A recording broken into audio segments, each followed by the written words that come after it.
नमस्कार, economics for all Devin channel में आपका स्वागत है। कारपोरेट अकाउंटिंग और ऑडिटिंग के कुछ महत्वपूर्ण प्रश्न। पहला प्रश्न है कि एक कंपनी में वापसी खरीद का संबंध है। In case of accompany by back, share holders से कंपनी शेयर खरीद लेती है ताकि शेयर की संख्या को बाजार में कम किया जा सके। दो विधियां हैं, टेंडर ऑफर्स और ओपन मार्केट। तो बाई बैक जो है ये शेयर से या अंशों से संबंधित है। अगला प्रश्न है कि अंशों को बट्टे पर निर्गमित करने की दशा में बट्टे की दर अधिक नहीं होनी चाहिए। In case of issues of shares at discount rate of discount should not be more than. Discount की अधिकतम दर तो कंपनी एक्ट 2013 के आधार पर 10% से अधिक डिस्काउंट नहीं दिया जा सकता है। और डिस्काउंट कैलकुलेशन का फार्मूला होता है discount is equal to 1-1/1 plus premium. तो इसका सही उत्तर है सी, 10%। अगला प्रश्न है कि प्रबंधकीय पारिश्रमिक कंपनी अधिनियम 2013 में दिया गया है। Managerial remuneration is given in company act 2013।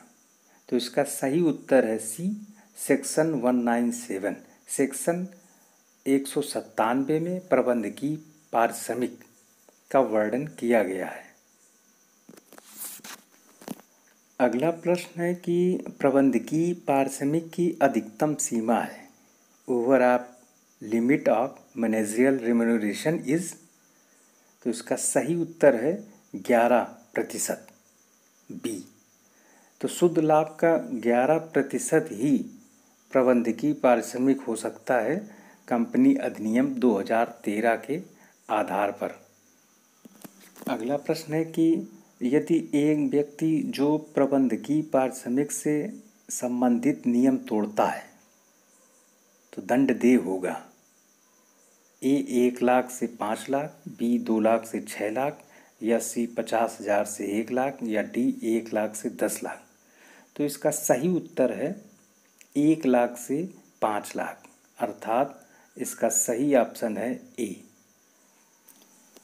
अगला प्रश्न है कि कंपनी अधिनियम 2013 के किस धारा के अंतर्गत कंपनी अपने अंशों की खरीद वापसी कर सकती है।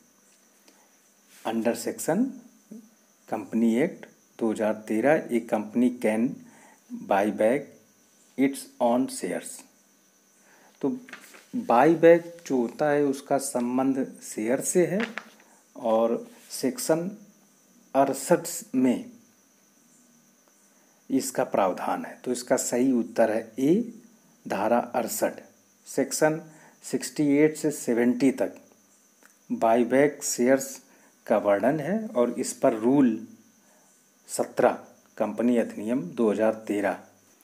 अगला प्रश्न है कि अकाउंटिंग स्टैंडर्ड 14 के अनुसार क्रय प्रतिफल देय है।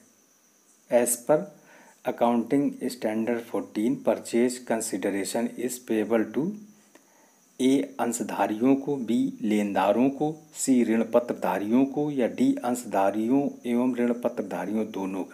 तो इसका सही उत्तर है ए, अंशधारियों को।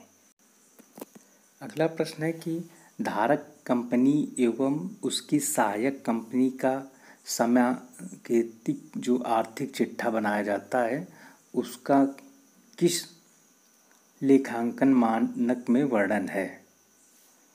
तो इसका सही उत्तर है अकाउंटिंग स्टैंडर्ड मानक 23।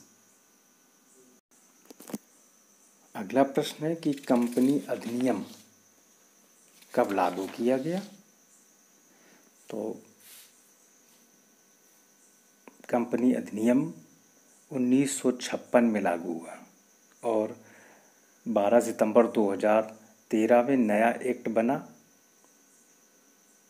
और 1 अप्रैल 2014 से नया एक्ट कंपनी अधिनियम 2013 लागू। अगला प्रश्न है कि कंपनी अधिनियम 2013 की धारा 2 सबसेक्शन 86 संबंधित है। ए प्रार्थित पूंजी सब्सक्राइब कैपिटल, बी याचित पूंजी कॉल्ड अप कैपिटल, सी अयाचित पूंजी अनकॉल्ड अप कैपिटल और डी संचित पूंजी से। तो इसका सही उत्तर है ए सब्सक्राइब्ड कैपिटल, जिसका संबंध जो है सेक्शन 2 सबसेक्शन 86 कंपनी एक्ट 2013